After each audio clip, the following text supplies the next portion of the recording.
आवला तारड़ साहब, resolution. Sir, resolution present करने से पहले मैं ऐसे चंद मारूज़ात इस हाउस के सामने रखना चाहता हूँ। नहमदुहु व नसल्ली अला रसूलिहिल करीम, अम्मा बाद, फ़ाऊज़ु बिल्लाहि मिनश शैतानिर रजीम, बिस्मिल्लाहिर रहमानिर रहीम। आज इस हाउस में जब कार्रवाई का आगाज़ हुआ तो एक नात शरीफ पढ़ी गई जिसके चंद अशार मैं दोहराना चाहता हूँ, क्योंकि ये कई दफ़ा रजिस्टर नहीं होता, हम गप्पों में लगे होते हैं और नहीं देख रहे होते कि क्या अल्फाज अदा किए गए। नाज शरीफ की बात कर रहा हूँ, इसमें अगर कोई इख्तलाफ है तो आप बता दें, ना करें, मुनासिब नहीं है, इस तरह मुनासिब नहीं है, नो क्रॉस, मुनासिब नहीं, ना करें। देखें आपके अभी मेंबरान बोल रहे थे, नहीं, no cross talk, please please, ये सीरियस लें हाउस को। रेजोल्यूशन पूरे कद से जो खड़ा हूं तो ये तेरा है करम, मुझको झुकने नहीं देता है सहारा तेरा, एक बार और भी तैबा से फलस्तीन में आ, राह तकती है मस्जिद अक्सा तेरा। तो ये जो नाज शरीफ के ये शेर पढ़े गए, इनका मफहूम क्या है, इनका मकसद क्या है? ये हमें मिराज शरीफ की याद दिलाता है कि उस बाबरकत सफर का आगाज बैतुल मक़सद से हुआ था और मस्जिद अक्सा से उसका आगाज हुआ था। मकसद ये है कि आज वो रात तक रही है मस्जिद अक्सा कि जहां पे आज मजालिम ढाए जा रहे हैं, और जब यहां से जिंदाबाद मुर्दाबाद के नारे उठते हैं, मैं सियासत को इतना मुकद्दस नहीं समझता कि मैं अपने लीडर की ताजीम करूं और किसी के लीडर की आज तजलील करूं इस इशू के ऊपर, या अपनी खूबियां गिनाऊं या आपकी कमियां कोताहियां गिनाऊं, या मैं कोई ऐसी सियासी बात करूं जिससे ये फलस्तीन का इशू डाइल्यूट हो। मैं मुजम्मत करता हूं जो तकरीर यहां से भी की गई और जो यहां से भी की गई, जिसमें सियासत से भरपूर पॉइंट स्कोरिंग की गई फलस्तीन के इशू पे। ये सियासत कभी भी इतनी मुकद्दस नहीं थी। मुझे तो उस बच्चे की आहो बका याद आ रही थी जो खून में लथपथ आखिरी सांसें ले रहा था और कह रहा था कि मैं ऊपर जाऊंगा तो मैं हुजूर सल्लल्लाहु अलैहि वसल्लम को बताऊंगा कि ये उम्मत खत्म हो चुकी है, मेरे लिए किसी ने आवाज नहीं उठाई। और मैं वो आवाजें जब मेरे कान में गूंज रही थी तो मैं सोच रहा था कि यहां से क्या बात की जा रही है और यहां से क्या बात की जा रही है, और हम ये मौका भी, ये मुकद्दस ऐवान कहते हैं, ये मुझे बिल्कुल मुकद्दस नजर नहीं आया, मुझे माफ कीजिएगा। मैं इस इशू पे थोड़ा सा जज्बाती हूं, मगर आपने इस ऐवान को कहां मुकद्दस रहने दिया है। और मैं ये पूरे हाउस की बात कर रहा हूं, मैं इस साइड वालों की बात नहीं कर रहा, ना मैं इस साइड वालों की बात कर रहा हूं, मैं पूरे हाउस की बात कर रहा हूं कि कम से कम आज हम अपने लोकल इश्यूज को साइड पे रहने देते, कम से कम आज हम अपने जो ये पॉइंट स्कोरिंग के इश्यूज हैं इनको इस इश्यू के अंदर ना लेके आते। हमारा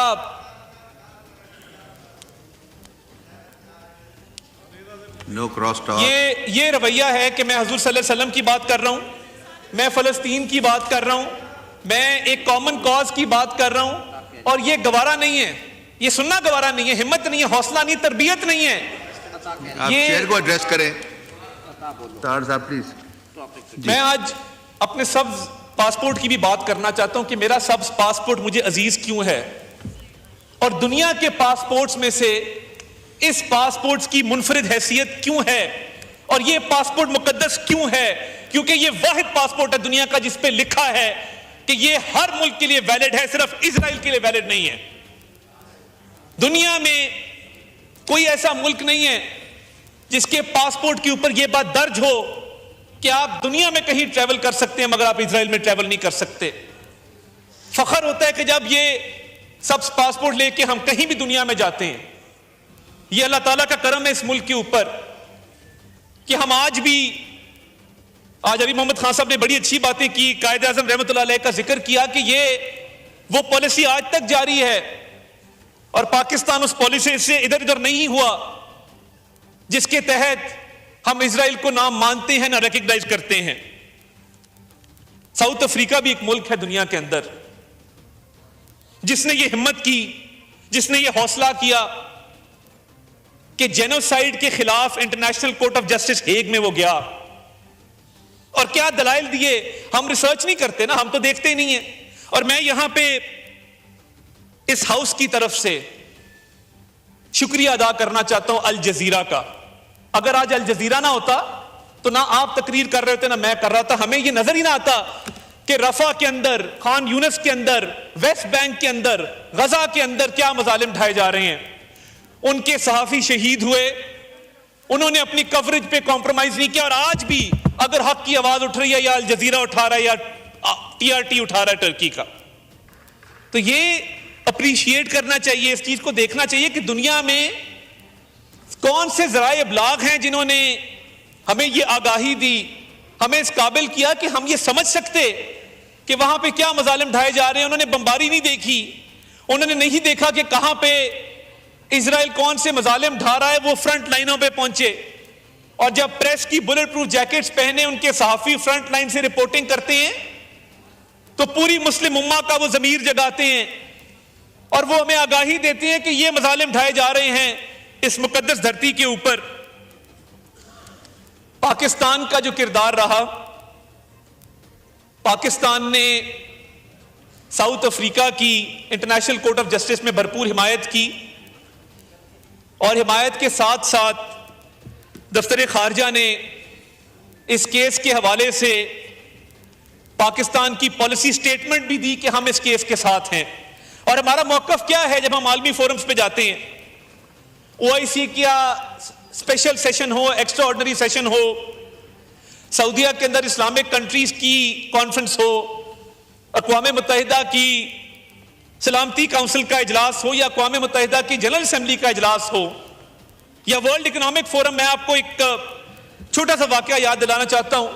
जब वर्ल्ड इकोनॉमिक फोरम का एक सेशन रियाद में हुआ, तो वहां पे एक और मुल्क के साहब ने वहां पे बात की और गजा के हवाले से उस इश्यू को डाइल्यूट करने की कोशिश की, जिस पर पाकिस्तान का मौक़िफ़ वज़ीर-ए-आज़म शहबाज शरीफ ने दिया कि इजराइल नस्ल कुशी कर रहा है, जेनोसाइड नंबर 1, और जेनोसाइड करते हुए वो जंगी जराइम का मुर्तकिब है, वॉर क्राइम्स कमिट कर रहा है।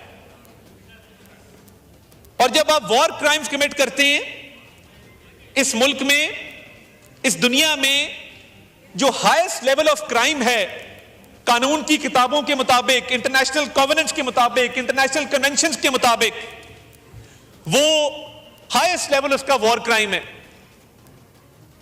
तो हमारा मौकफ ये रहा कि इजराइल वॉर क्राइम्स भी कमिट कर रहा है, जेनोसाइड भी कर रहा है, और जितने आलमी कवानीन हैं वो सबकी खिलाफ वर्जी भी कर रहा है।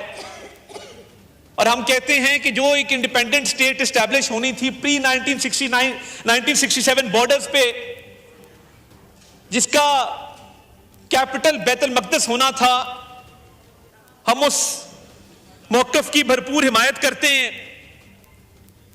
और ये जो खामोशी है कि कोई इस पर बात करने को तैयार नहीं, जो खामोश है वो इन तमाम जराइम के अंदर बराबर का शरीक है। ये हिम्मत रखते हैं ये बात करने की जहां भी जाते हैं। पाकिस्तान ने ये देखा, और ये बहुत सारे लोगों को नहीं पता होगा क्योंकि हम आपस की सियासत में लगे होते हैं, कि फलस्तीन के मेडिकल स्टूडेंट्स को एयरलिफ्ट करके पाकिस्तान लाया गया।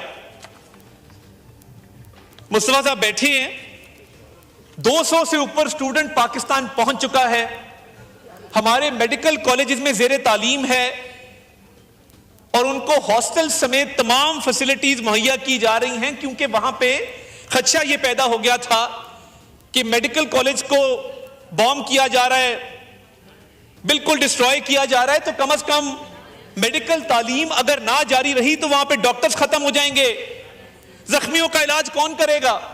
तो पाकिस्तान ने यह एहसास जिम्मेदारी किया, और मियां शहबाज शरीफ साहब ने इसका इंतजाम किया, और वजारत सेहत का मैं शुक्रगुजार हूं कि इस वक्त जो 200 स्टूडेंट फलस्तीन का पाकिस्तान में मौजूद है वो बड़ा खुश है, उनकी भरपूर देखभाल की जा रही है और उनको बहुत लुक आफ्टर किया जा रहा है। इसके बाद इमदादी सामान पे मैं आता हूं, और आज शायद उस सियासी जमात की इस हाउस में नुमाइंदगी नहीं है, और शायद हमारा सियासी इख्तलाफ भी हो बहुत सारे इश्यूज पे, मगर मैं अल खिदमत फाउंडेशन को और जमात इस्लामी को खिराज तहसीन पेश करता हूं, जिन्होंने कई 100 टन इमदादी सामान भिजवाया फलस्तीन के अंदर। वो यहां पे मौजूद नहीं है, मगर बतौर पाकिस्तानी, बतौर मुसलमान, मेरे लोगों ने मुझे इस हाउस में भेजा, मेरा ये फर्ज बनता है कि मैं इस चीज को एक्नॉलेज करूं। और जब सामान भेजना था, NDMA ने भी उसमें अपना किरदार अदा किया।